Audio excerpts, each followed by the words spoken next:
The polling having taken place today, the 20th March 2002, as per the directions of the Supreme Court, to ascertain from the voters of the Malankara Syrian Christian Association whether Moran Mar Basilios Mahatma Matthews II is the Malankara Metropolitan, after due verification of the result of the counting certified by the Chief Returning Officer, Dr. T.A. George, it is seen that out of 3,483 votes polled, 3,464 voters have cast their votes in favor of Moran Mar Basilios Mahatma Matthews II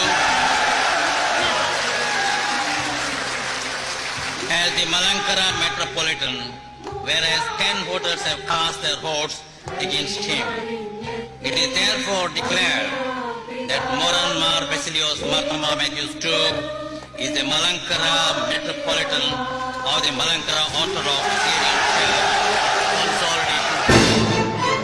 ഈ യോഗം കൂടാതെ 1992 September 10, 94 May 26, 2004 June 10 എന്നീ തീയതികളിൽ നടന്ന association യോഗങ്ങളിലും പരിശുദ്ധ പിതാവ് ആധ്യക്ഷ്യം വഹിച്ചിട്ടുണ്ട്.